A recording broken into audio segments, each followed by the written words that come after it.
Web3 nomads. Everywhere jobs for anywhere people. Kirill from StakeWise. How are you doing, sir? Hey, I'm great. Thank you for having me. How are you?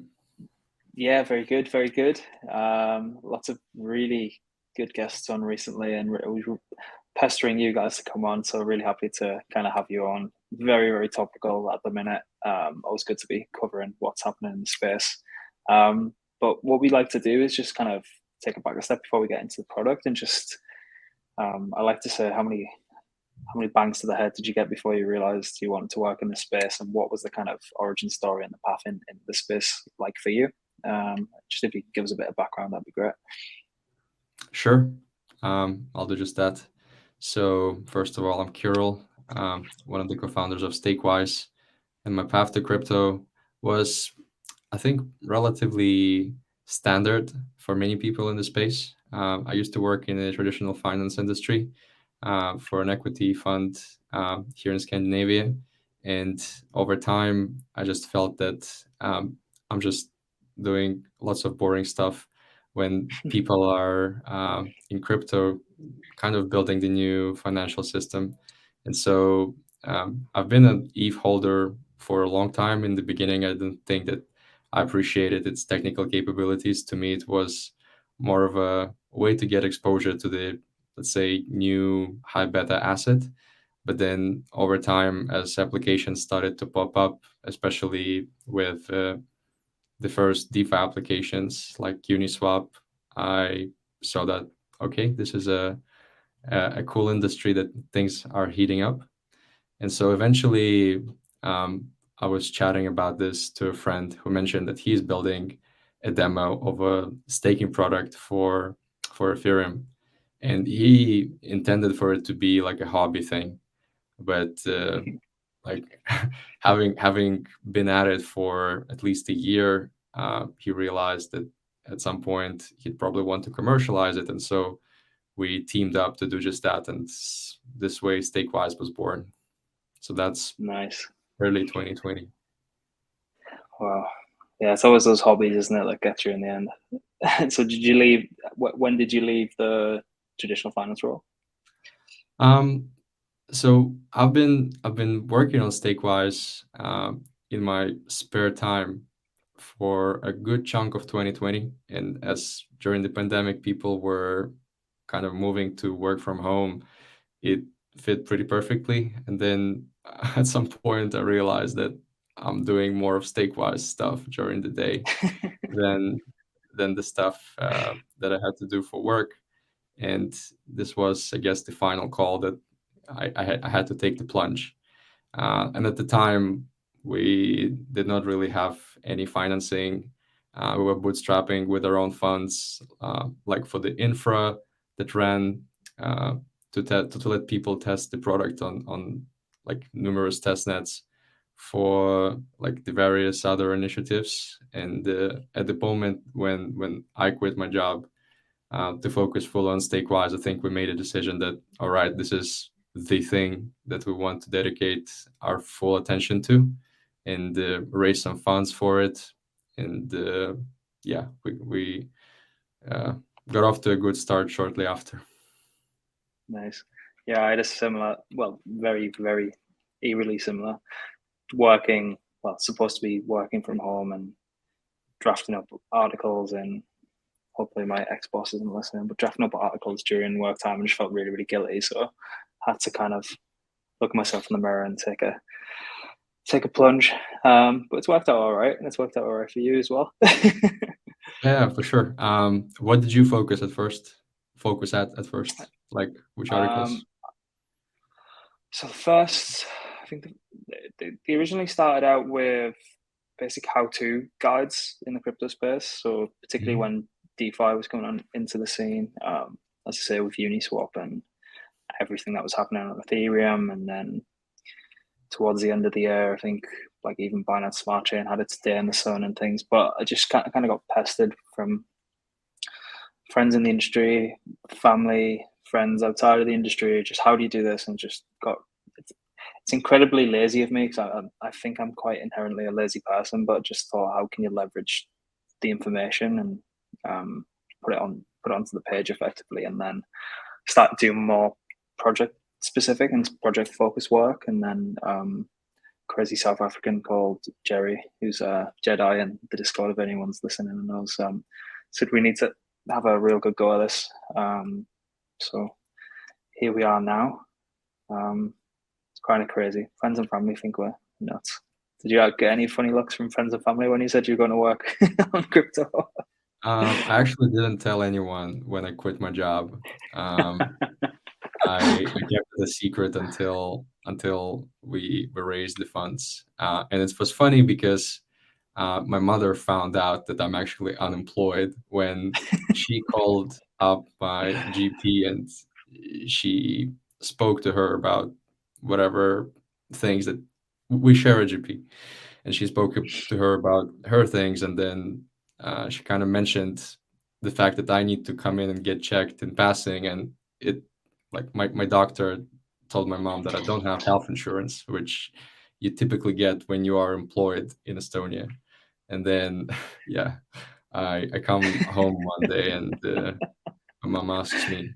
At the time, I was living with my parents. I basically I cut my expenses short to like have some money to like run StakeWise in case we don't raise funding. And so I moved in with my parents. I come home and my mom gives me this weird look like, "Are you actually working still?" And I had to confess, but I didn't tell my girlfriend at the time or my friends. So it was good that things worked out, and I could tell the truth later on. I love that. Yeah, that GP kind of throwing you in the deep end there. That's great.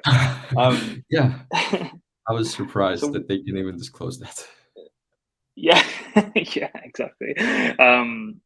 So I suppose I'm pretty sure a lot of people here, when this goes out, who are listening, will understand what StakeWise is. But can you give us a kind of high level, and then we can kind of get into the USPs and all that good stuff?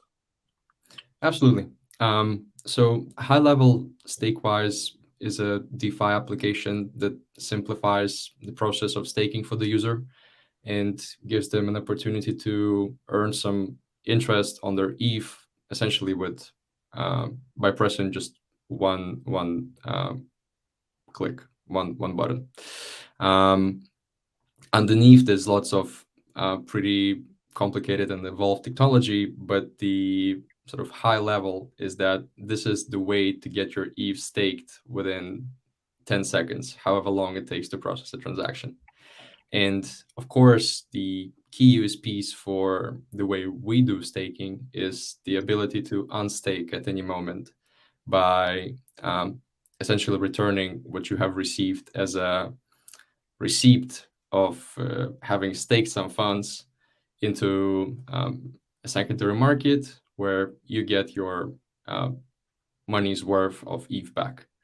And this, of course, happens with tokens, and we make sure that the process is as smooth as possible. Yeah, this is a great product. How does the yield recuperate? Is it rebasing? Is it like how's the dynamic paid there? Yeah, well, with liquid staking, maybe just taking a step back, there's I guess the most widespread way of tokenizing staked assets, which is to give one token to represent both the staking deposit as well as the staking rewards. And this works by rebasing the token or essentially repricing it once in a while to reflect the amount of rewards that have accrued to one token, which acts as essentially a share of the staking pool. And so with StakeWise, while we like the simplicity of these models, we also understood that people stake their ETH for one purpose, to earn some income on their holdings, and we wanted to maximize that. And so we didn't see that the single token model works for this for two reasons. Because one, fundamentally, over time, it doesn't maximize the yield. It actually does the opposite. It compresses the yield for new joiners in the pool, owing to certain artifacts of how single tokens work. I can dive into that later. But for the second reason, that the rewards cannot be compounded, and this goes it goes down to no ability to withdraw ETH from the validator, like no ability to pull these rewards and stake them again. So what we had to do was to find a sort of secondary market solution to this, and this is how we came up with a dual token model. So to your original question about how do we accrue interest to people, we accrue interest to people in a separate token called RETH. So when they stake, our users get an SETH token. When they hold it, they accrue a RETH token. They don't have to claim anything as long as they hold the token, the SETH token on their address, in their address. A RETH token accrues to them automatically. And then the idea is that SETH is the interest-bearing part of the validator, the deposit part, everything that's up to 32 ETH, and then the RETH is the rewards token. And so what you can do, and it doesn't accrue any interest, and what you can do is periodically swap the RETH token for SETH token, so rewards for deposit, to compound your earnings. You turn something that does not give you any regular income, which is the non-interest bearing part, the rewards, for something that does. And this is how we made our system work. And let's say we do have, I think we do dominate the niche of the most profitable liquid staking derivatives, liquid staking tokens, rather. But it does come with, let's say, more complications in terms of wrapping your head around it when all you see is people using STETH, which is a single token. So that's the long and short of it. Yeah. Is there, obviously there's pros and cons to each kind of fee distribution and reward distribution model across different liquid staking assets. Is one more, even if we look further down the field, because I think large institutions would be aware of this, is there one that's more kind of tax efficient or tax inefficient, or is there any kind of thought around that, or am I thinking too far ahead? Yeah. Well, I think now when we are working on something we call StakeWise v3, which is the new iteration of StakeWise, we definitely take this into consideration. But at the time, I think the tax, let's say, component, we did not take it into account. And so from that, in that regard, maybe being able to claim the token periodically whenever you need to would have been more tax efficient, because that's essentially you being able to realize your income at the moment when it's convenient for you. Otherwise, it does seem like you need to periodically pay taxes on whatever you're earning. So yeah, in that respect, it is not the most tax efficient system, but from the perspective of just maximizing your yield, it is most optimized for that. Great. So obviously there's a lot of talk of Shanghai upgrade coming soon. How are you guys kind of thinking about that? What kind of second and third order effects are you guys kind of expecting to happen for you guys? Because obviously it's huge for your product. Yeah, I could not agree more. So to talk about the plans for Shanghai and how it impacts us, I think I'd need to take a step back and actually let the audience in on the news, or at least the development that we have at StakeWise, which is StakeWise v3. It's a new iteration of the protocol that we have announced back in September and that we have been developing since the testnet for this is launching, hopefully within days. Nice. With the StakeWise v3, what we do is we allow anyone who is able to run nodes on their machine or on somebody else's machine to mint liquid staking tokens against their validators. So if you're a solo validator running nodes at home, you should be able to mint some liquid staking tokens and use your stake in DeFi.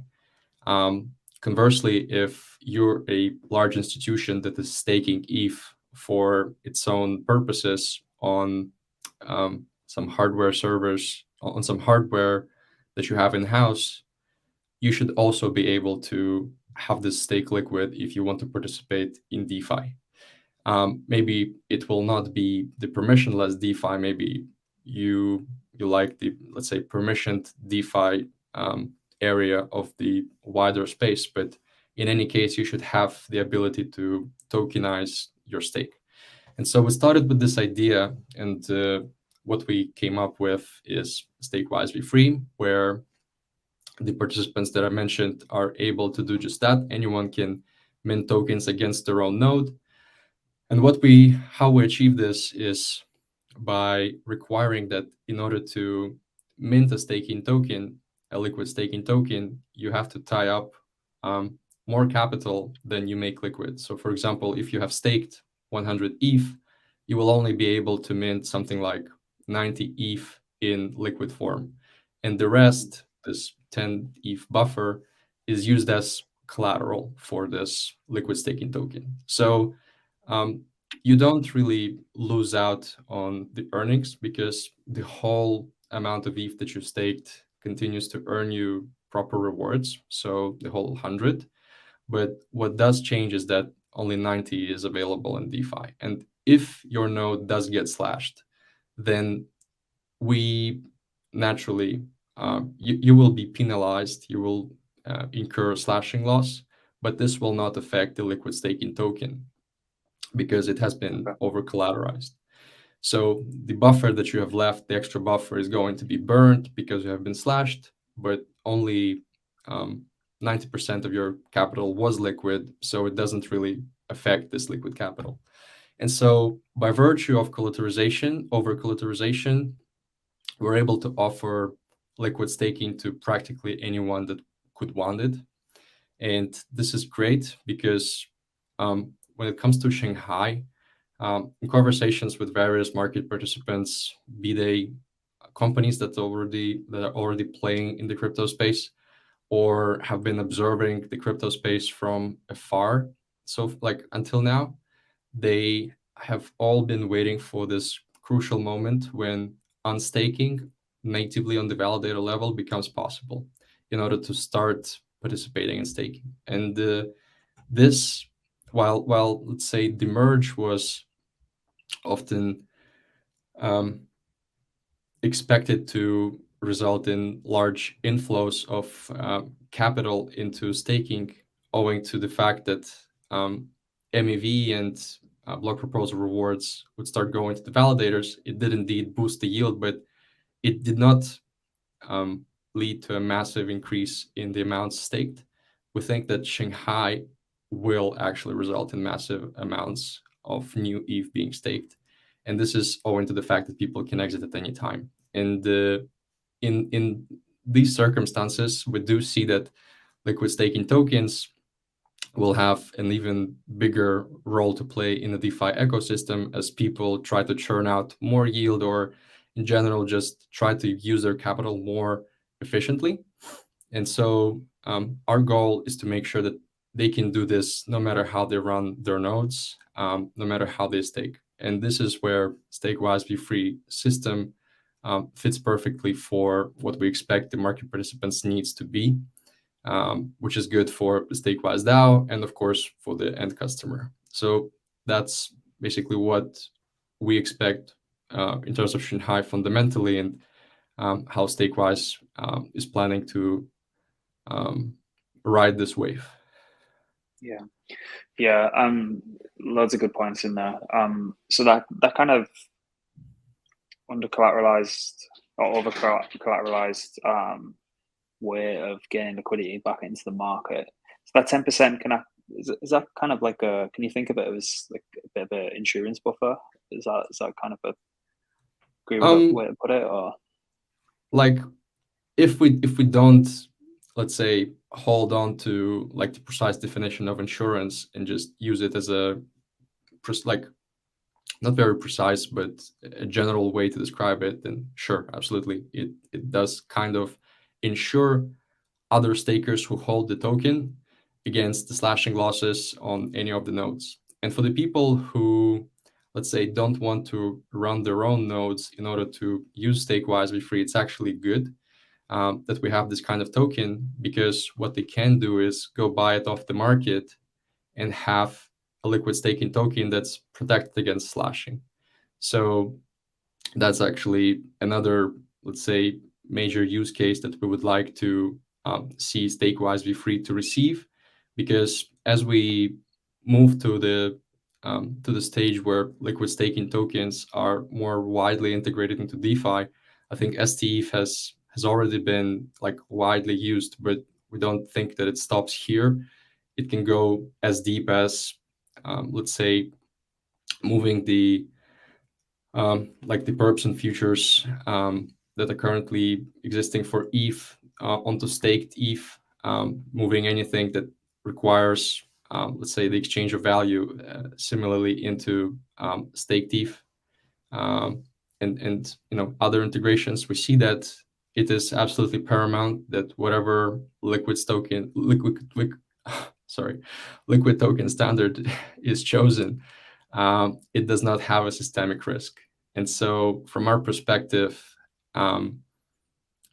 one of the ways to introduce systemic risk into liquid staking tokens is slashing, and would like to avoid that at all costs. So therefore, we have this over-collateralized system that protects people from slashing and hopefully makes the token safer to integrate.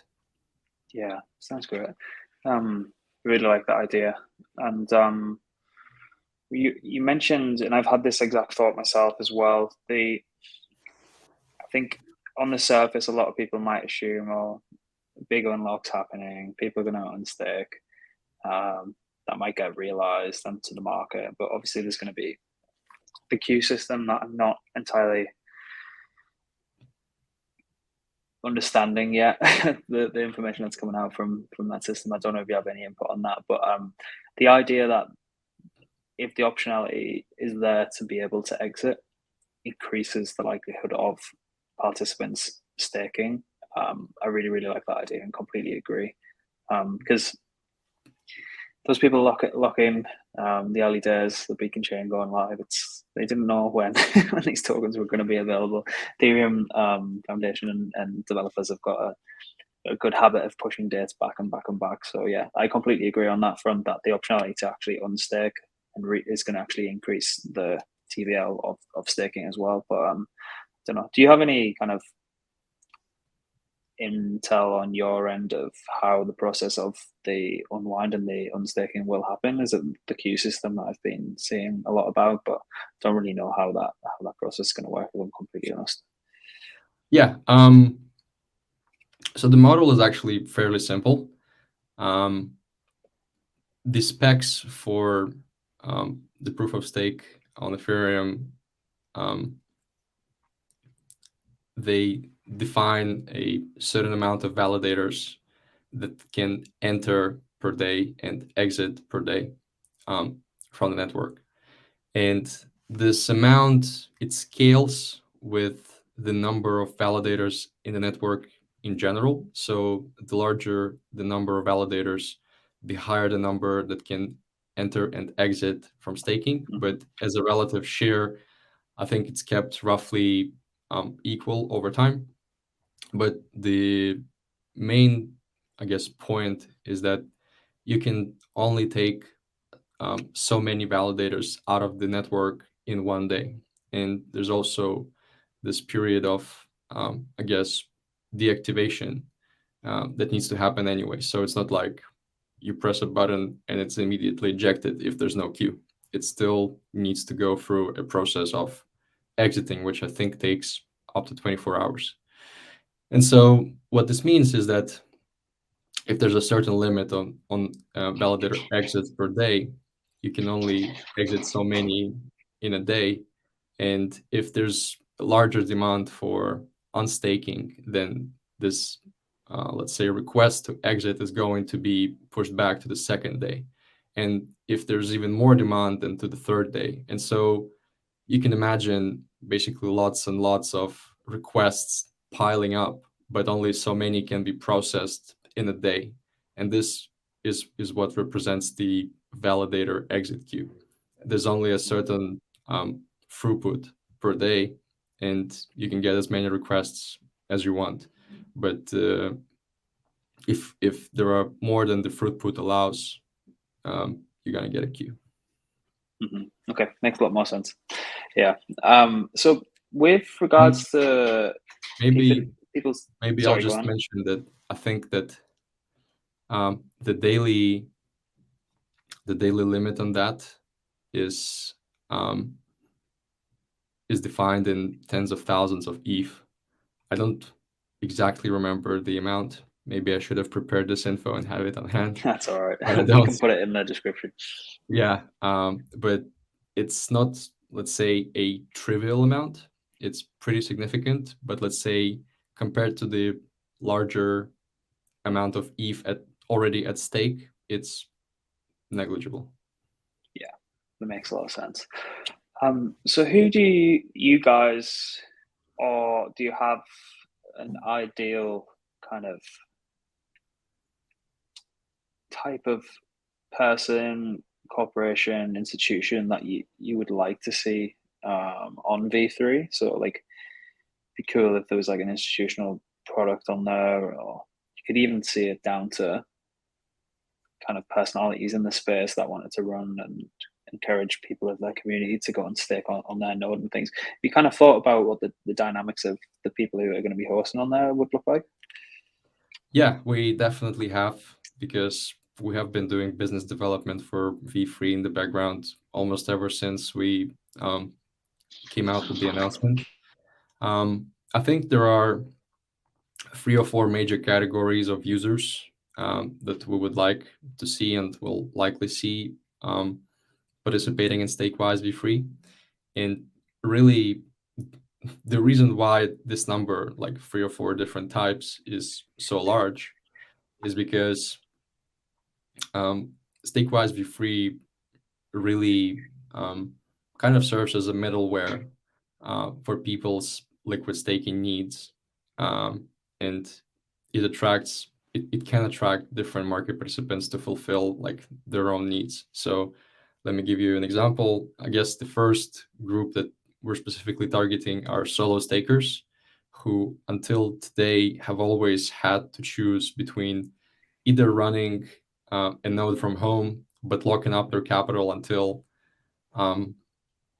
basically Shanghai, and then not being able to use this capital in DeFi, which means that, let's say, they cannot borrow against their node, they cannot occasionally liquidate their earnings, and so forth. So really, let's say there was a trade-off for them between the convenience of retaining liquidity in their ETH stack and the need to decentralize the network, as well as have control, like personal control over their node, if they don't want to go with like delegated staking through StakeWise V2 or Lido.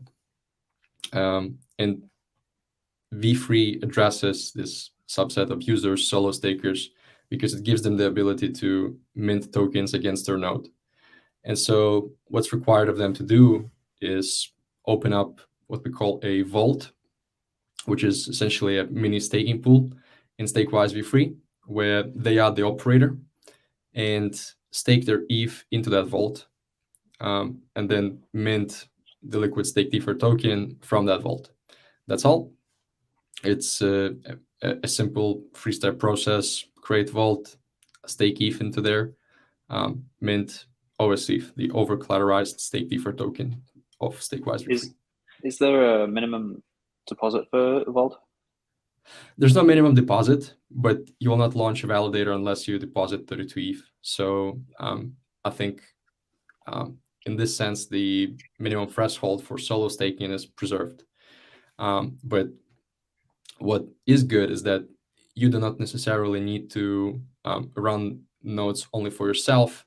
If you are a prominent community figure, like you suggested, what you can do is have a public vault where you stake your ETH, but also other people can stake ETH into your vault. So you become a node operator for them, and what you receive in return is a portion of the commissions that these guys generate from staking.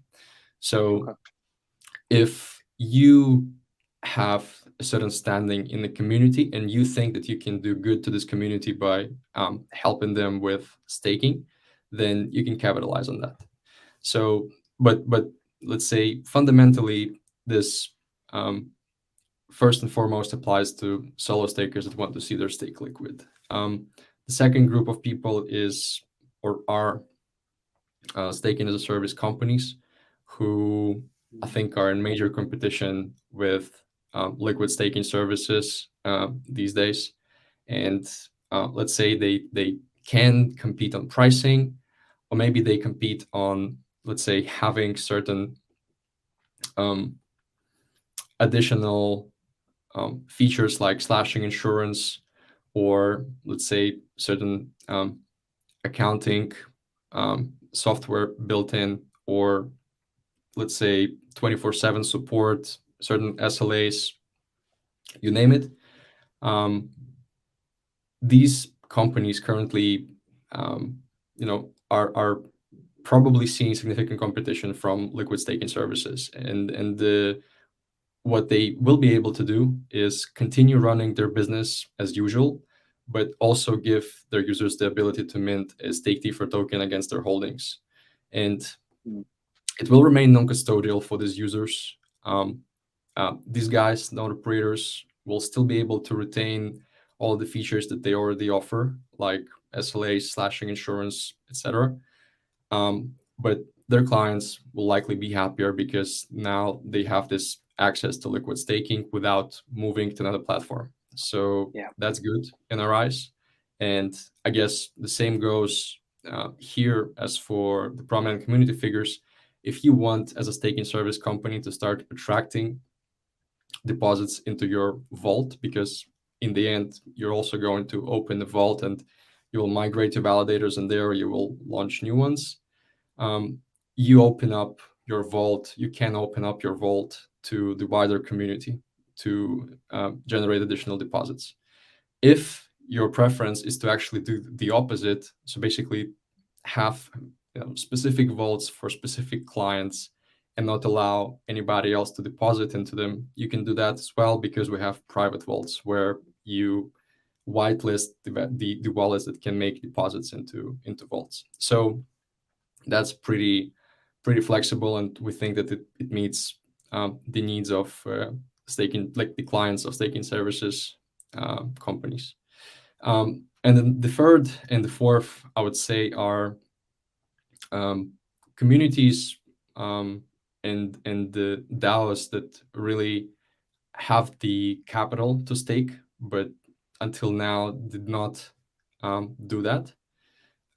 Or maybe they have been doing this, but through another service provider, liquid staking service provider.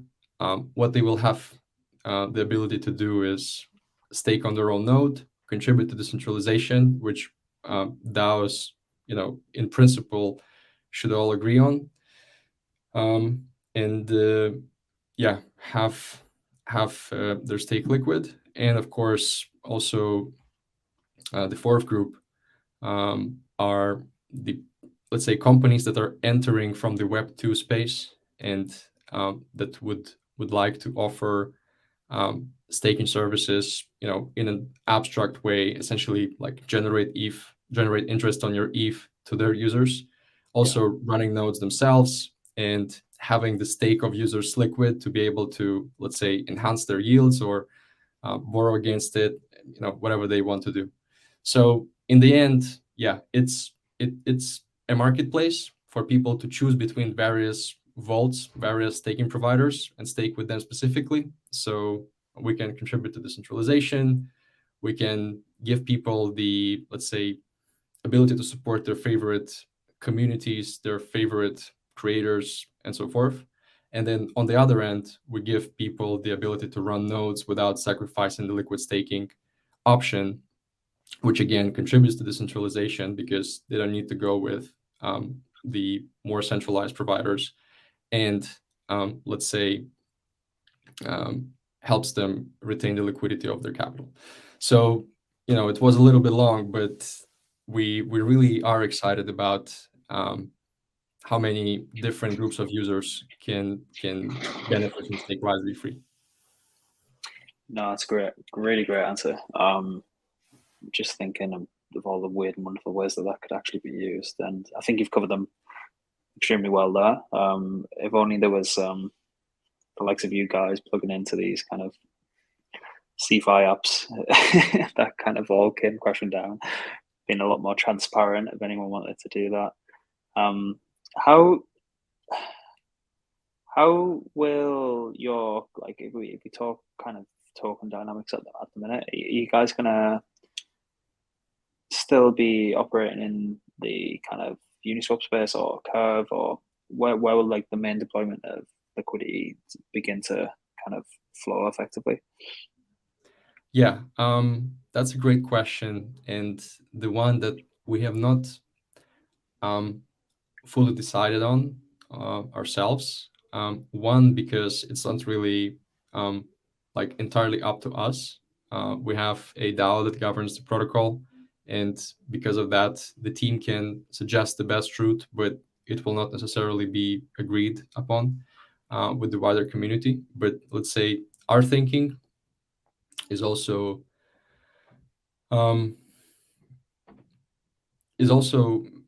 pointed in the direction of how to make sure that we preserve as much value for the DAO as possible. And one major leak for this value to date has been the liquidity mining programs that we need to run in order to attract liquidity. And basically, this is what people tend to think of as rented capital. We think that it's pretty costly at this point when we look at the yields that we need to generate for users to attract this liquidity, and would like to have owned capital. And so there are really two major ways to do this. Like we cannot, or at least to date, we do not think that we can create like massive amounts of ETH just out of thin air in order to offer liquidity for staked ETH. And this ETH really needs to come from somewhere. Either it's through protocol-owned liquidity, where we diversify a portion of the StakeWise DAO treasury, which is currently mostly in SWISE, the governance token, into ETH, and then use that for provision of liquidity.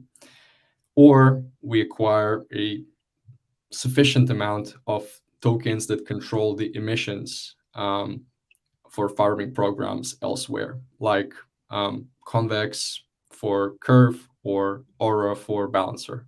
And this again would essentially be a diversification of the SWISE treasury into the relevant token to control emissions, much like Frax does. So we are exploring different options. I think Curve is great because you can pair the token with other tokens that already have like significant liquidity, be it STETH or be it Frax's ETH. On the other hand, this might be cheaper from the perspective of owned liquidity to do on Balancer because of the, let's say, the different spreads, like the spread between the amount of rewards you get by owning one Convex token, for example, versus getting one Aura token.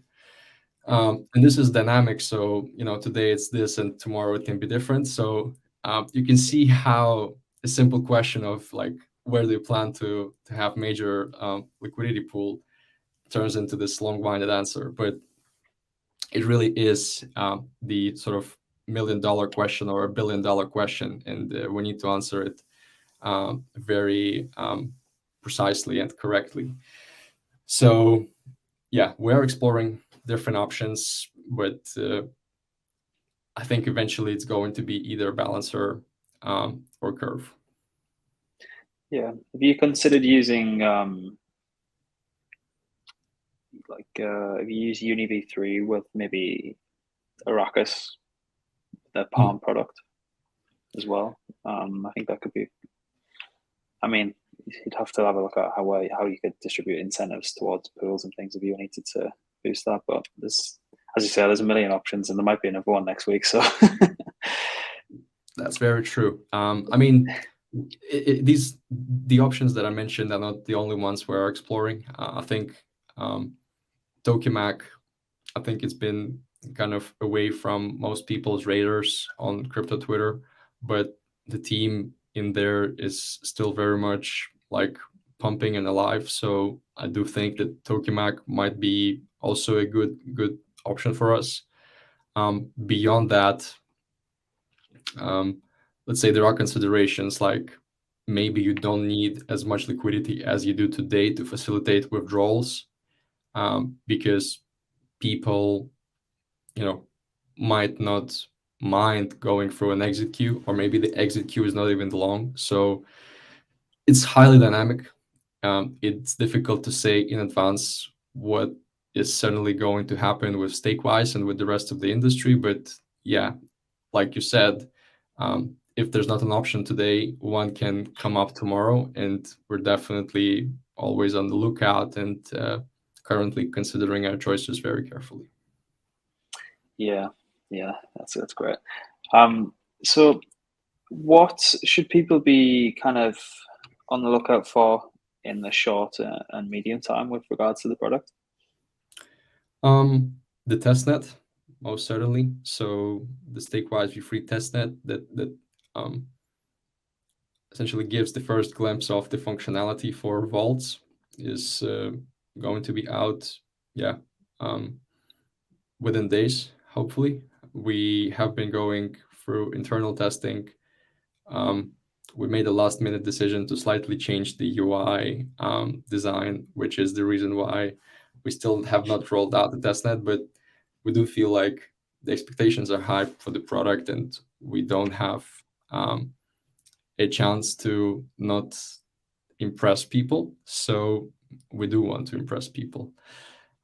So let's see how that goes. But testnet is certainly the one thing to look out for, to get the first glimpse of StakeWise v3 and try running your nodes through vaults. The next thing is, of course, the upgrade of this testnet to support OSETH, and this is currently still in development, this over collateralization part. It's how to put this? Conceptually, it borrows plenty from DAI, with liquidations and with minting your token against ETH. But again, we do see that getting this component right is probably the most important. So we're paying super special attention to it. And it might even generate some additional value for the StakeWise treasury just from the way it works for liquidations. So that's certainly another thing to look out for, the, let's say, final product upgrade on the testnet. And then, of course, it's the launch of the product and our presence at ETH Denver, where we're sponsoring and we'll be running at least one side event, as well as certain initiatives during like the duration of the conference. So certainly, if you're interested, come talk to us, ask us questions. Even if you're not at ETH Denver, we're always super available on Discord and Telegram and Twitter. It's a peak season for us these next few months, and we're very committed to seeing it through. Awesome. That was great. And where's the best place to find you? Twitter, Telegram, Discord? Yeah. I think StakeWise.io as the landing page for our product gives you all the relevant links. But of course, hopefully we'll have the recording of this in our channels anyway. So people will be able to find us by seeing a retweet or something. Awesome. Well, looking at our kind of content calendar schedule, by the time this is out, the testnet should be live, I think. Fingers crossed. But yeah. So if you're listening to this now, you should be able to go and test it out. Speaking to my future self and future audience here, but yeah. So go and have a check. We'll leave all the links below and they're just in the description. So you literally don't have to move off the screen. But Kirill, thank you very much for your time. That was really great. I'm really looking forward to kind of seeing how this product rolls out. And best of luck. It's going to be a hectic few months for you guys, but try and enjoy it as much as you can. I am. It's very fulfilling to see it come to life after already several months of putting some efforts in. So most certainly we're looking forward to launch. And yeah, thank you, Grant, for the opportunity to chat with you. I hope that your listeners found it interesting and engaging. Awesome. All right, thanks again, and we'll speak soon.